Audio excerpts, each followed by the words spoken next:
監督と脚本を担当されましたノ・ヨンワンさん、そして、俳優、主役を演じられましたチェ・ガンヒョンさんです。拍手でお迎えくだ Please さい。 welcome them with a big round of applause, the director No Young-hoon and also Mr. Choi Gang-hyun.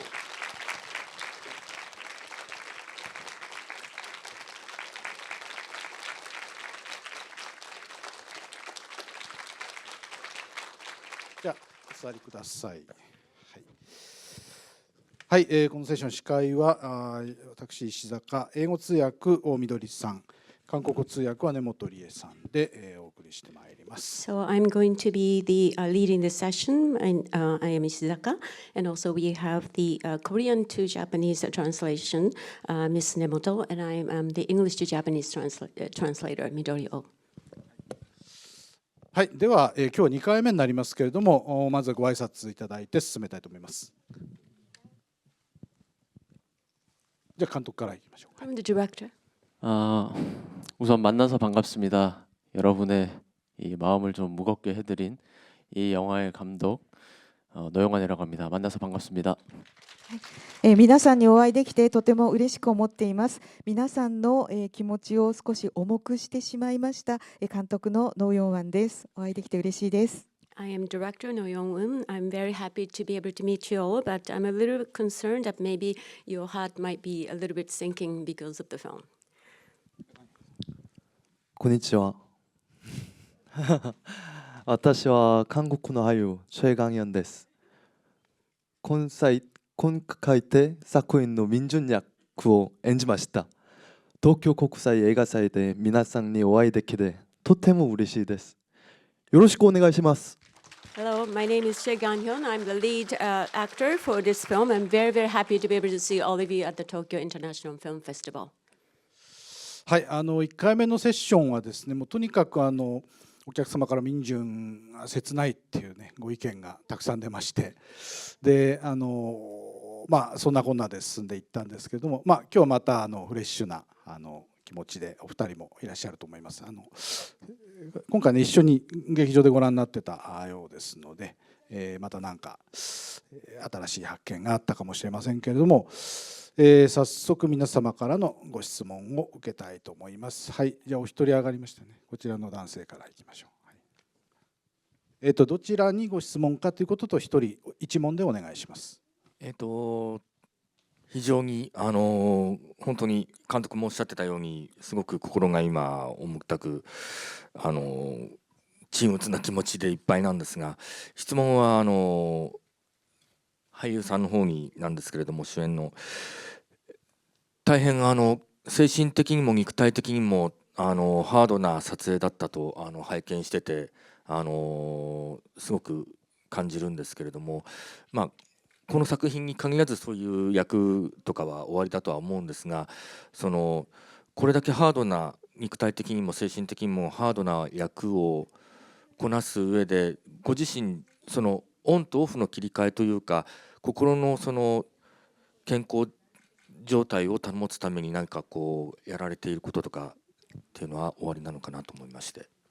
I actually feel quite heavy-hearted at the moment, but my question is to the main actor. I think this has been quite challenging, both from the mentally as well as the physical perspective. And I think, how are you able to kind of switch between on and off in trying to maintain your healthy status? 저는 가장 먼저 민준이랑 가까워져야 한다고 생각을 했습니다. まず僕は民順と仲良くならなければいけないと思いました。 I thought I have to be very friendly with the Minjun. 그래서 캐스팅이 확정 나고 그 이후 촬영이 끝날 때까지 아침에 눈을 뜨고 민준으로 살아보려고 지냈습니다. ですのでキャスティングが決まりまして撮影が始まって撮影が終わるまでは毎日朝目を開けた途端から自分は民順だと思って民順としてずっと生きていました。 Therefore, since the casting was completed as all the way until the filming finished, every day before, I mean, after I open my eye in the morning until the end of the day, I kept telling myself, I am Minjun myself. 그래서 저는 민준이가 절대 스스로 불행하다고 생각하는 사람이 아니라고 생각해요. 그래서 스스로 뭔가 또 좀 더 열심히 살아보고 좀 더 어떤 일을 대할 때 좀 더 열심히 뭔가를 해보려고 그렇게 계속 일상생활도 그렇게 했던 것 같습니다. 僕の考えではミンジュンは自分のことを不幸だとは思っていなかったというふうに思いました。ですので僕もそれに自分を重ねて頑張って生きなければいけないと思い、何かをするとき何かに接するときにもとにかく頑張ろうという気持ちでその間日常生活を送っていました。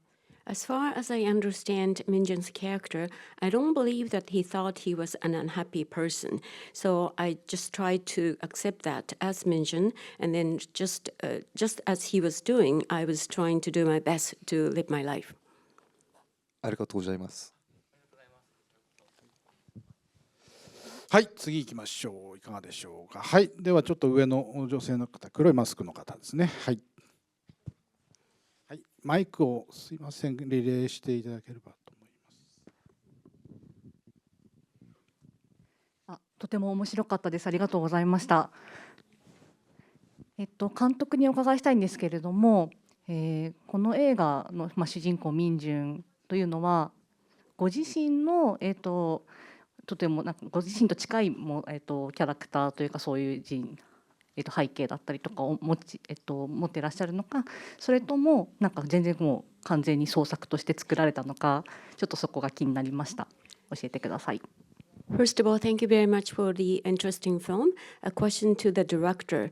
Does the director find himself somewhat close to Minjun from either the background or the life itself? Or do you find Minjun to be a completely imaginary character which is different from himself?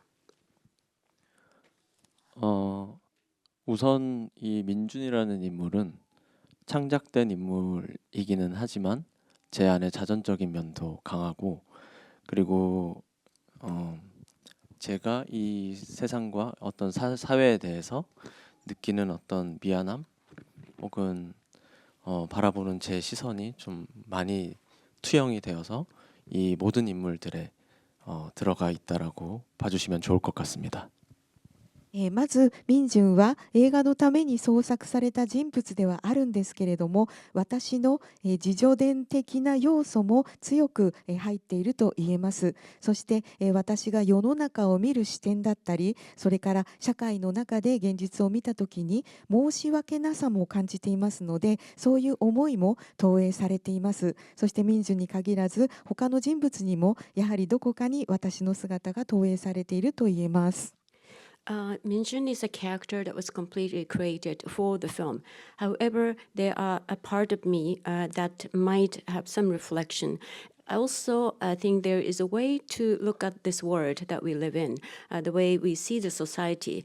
Sometimes I feel very apologetic about the situation, and not just limited to Minjun, but in some other character, there is a part of me that's been reflected. 그리고 특히 점성학이라고 하는 어떤 설정에 있어서는 우리 이 일반적인 시민들 혹은 서민들에게 있어서 하나 아주 힘든 어떤 순간에 있어서 하나의 큰 희망 혹은 판타지를 우리 이 현실에서 가지고 있다라고 믿었습니다. そして中には先生術が出てくるんですけれども、これに関しても少しお話ししますと、一般的な市民の方、庶民の方というのは非常に辛い状況に置かれた時にどこかに希望を見出したり、それからファンタジーを見つけたいという思いがあると思います。そういった部分をこの先生術に込めてこの映画の中にも取り入れました。I actually put some element into this film. Normally, in general public, when there are hardships that comes in the lifetime, people try to find hope or maybe some fantastic element in life, especially facing the hardship. And that is something that I try to incorporate into this film. はい、ありがとうございます。はい、次行きましょう。はい、じゃあその角の方ですね。はい。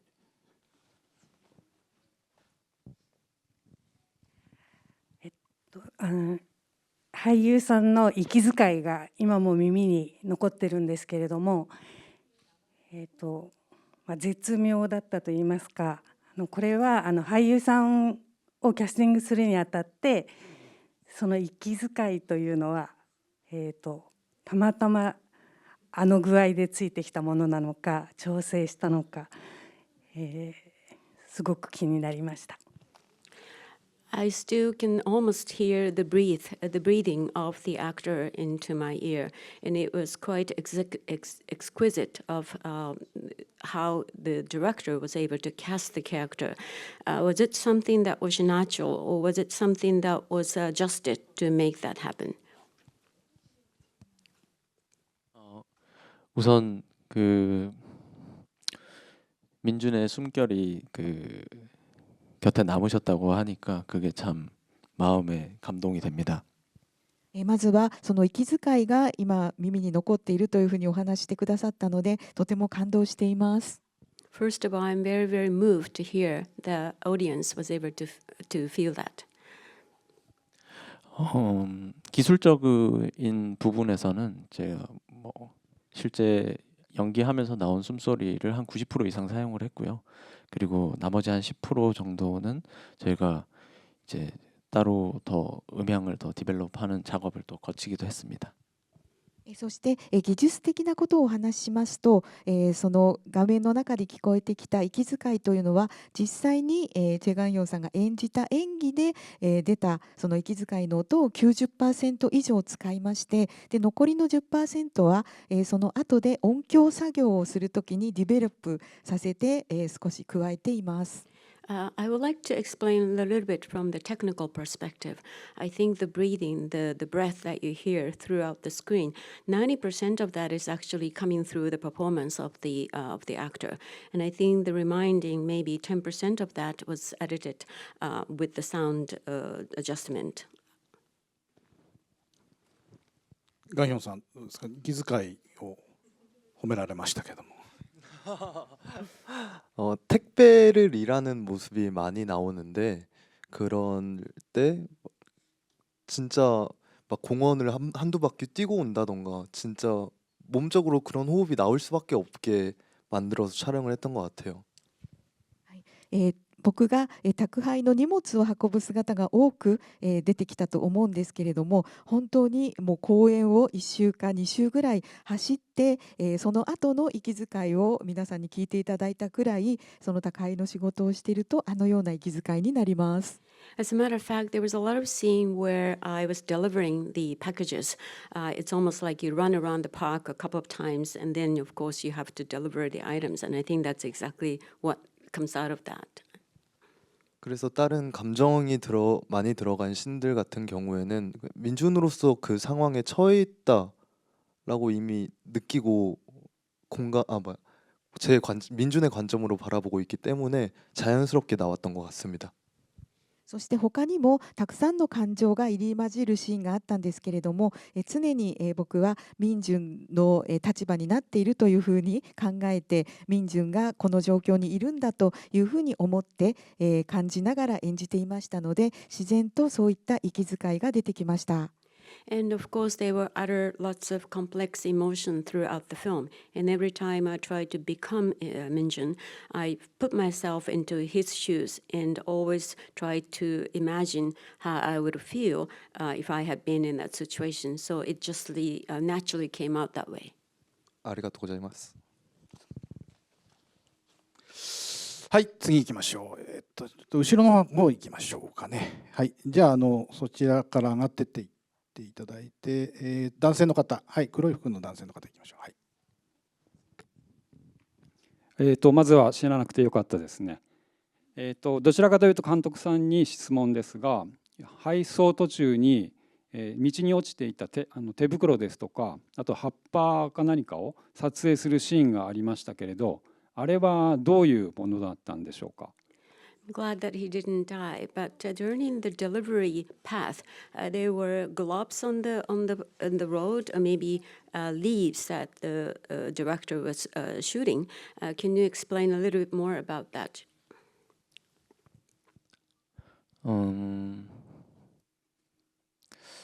저는 이제 그 각 가지고 있는 어떤 그 오브제들이 분명 의미는 존재하고요. 그리고 그 메타포에 의해서 관객들이 이 영화를 보는 재미를 좀 전달하고 싶었습니다. 이 영화를 보는 방식에 대한. まず、この映画の中にはさまざまなオブジェが出てくるんですけれども、それぞれに意味がありますし、そのメタファーを使って映画を見る時の楽しみを皆さんに感じてほしいと思いました。映画を見る一つの楽しみ方だというふうに言えます。As a matter of fact, there were lots of other objects that appears in this film, and every single one of them has its own meaning. And I think it's just one way for the spectators to enjoy watching the film by having those different items throughout the film. 관객분들께서 이 영화를 보시면서 가장 큰 바람은 이 민준을 따라가면서 그리고 어떤 장면이나 씬이나 컷들을 보면서 느낌이 오시는 부분들, 본인들만의 어떤 그 의미와 해석들을 해 주시기를 바라는 마음을 영화 속에 많이 담았고 그런 방식으로 연출을 했습니다. ですので、観客の皆さんに、ぜひこの映画を見て感じてほしい、というふうに強く願ったところは、ミンジュンの姿を追っていきながらこの映画を見ていただいて、それぞれのシーンや場面や、カットを見た時に自分なりの意味を見出したり、自分なりに解釈してほしいという、そんな願いを込めてこの映画にあのようなシーンも、含めて演出をしました。The way that I have thought about putting those objects through maybe the metaphorical meaning is that I want the audience, as you follow the story, following the Minjun, I want each audience to see those items and then have their own interpretation through those objects. はい、ですね。はい、じゃあ次行きましょう。はい。じゃあそちらの女性の方行きましょう。はい。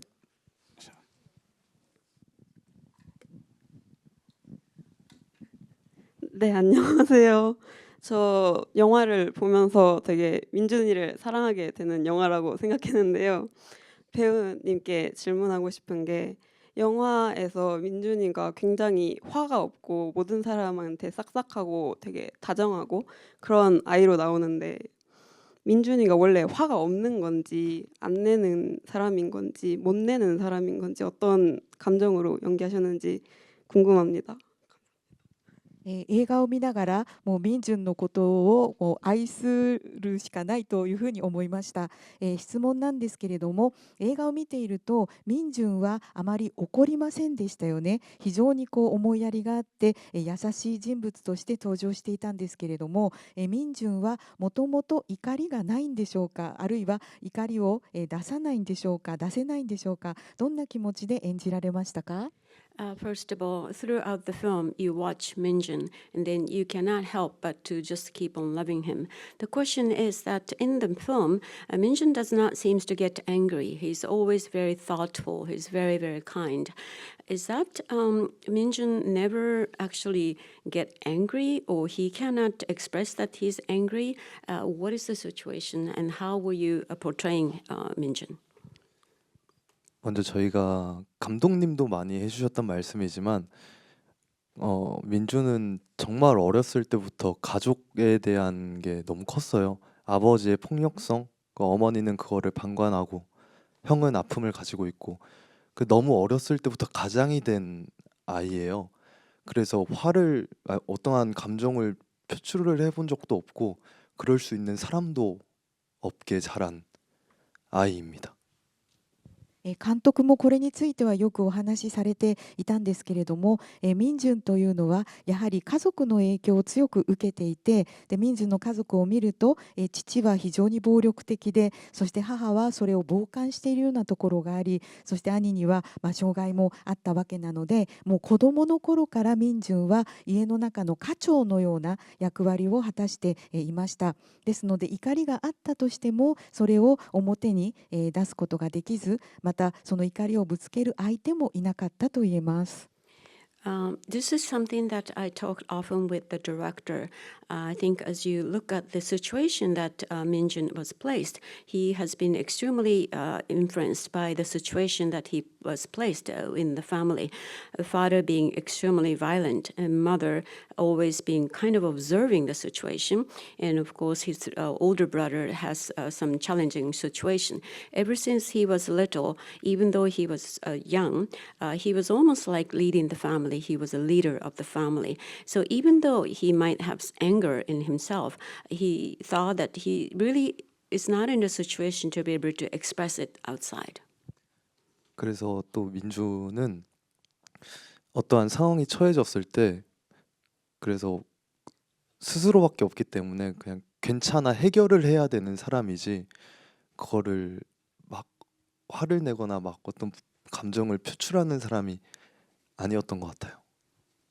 ですのでミンジュンは何らかの状況に置かれた時に頼れるのは自分しかいないので、自ら自分は大丈夫だと言い聞かせて何かを解決しなければいけませんでした。ですのでミンジュンは怒りを表に出す人ではなかったと言えます。Because of the situation that he was placed in, the only person that he is able to rely on was himself. He has to keep on telling him that it's okay, everything is going to be okay. And he always have to resolve the problems, even if he is faced with a problem. So as a result, he's not really able to express his anger. 감사합니다. ありがとうございます。はい、ありがとうございました。というわけで、そろそろ時間が来たようでございます。この後写真撮影移ります。皆さんもご用意いただければと思いますけども、ちょっと一つだけ監督にお聞きしたいのは、映画と直接関係はありませんけども、宅配のやり方ですね。トントンとノックするぐらいで対面がほとんどなかったわけですけど、日本はいろんなやり方っていうかリクエストで置いてってくださいもあるんですけど、まだやっぱり対面が多くて、で映画でもね、宅配の人の映画でも日本でもあるんですけども、大体その出会ってどうなるみたいな話が多いんですけど、あれやっぱり韓国のリアルなスタンダードはあっちのあれですか、置き配というか。So this question has nothing to do with the film itself. But however, a question related to how the delivery is being delivered to people's home in Korea. In Japan, even though sometimes they are able to leave stuff or the packages by the door, most of the case the delivery person would see the person and hand over the package. But in the film, there was absolutely no face-to-face encounter by delivering those goods. Is it usually the case in Korea that delivery person just leave the packages outside the door? 우선 한 10년 전만 해도 저희도 이제 대면을 해서 하는 것이 일반적이었는데, 지금은 오히려 문을 두드리거나 벨을 누르게 되면 오히려 더 불편해지는 상황이 생기는 것이 현재 한국의 상황입니다.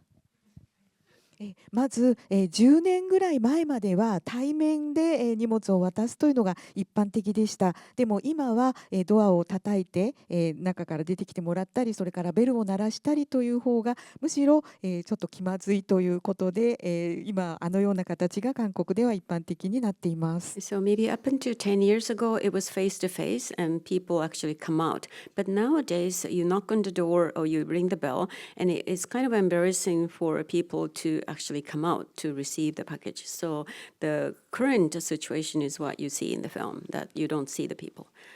ありがとうございました。多分あれですね、セキュリティ的には、日本もああなっていくんでしょうね。So this security-wise, this is how it's going to be in the future. 拍手でお送りください。Send them out to the big round of applause.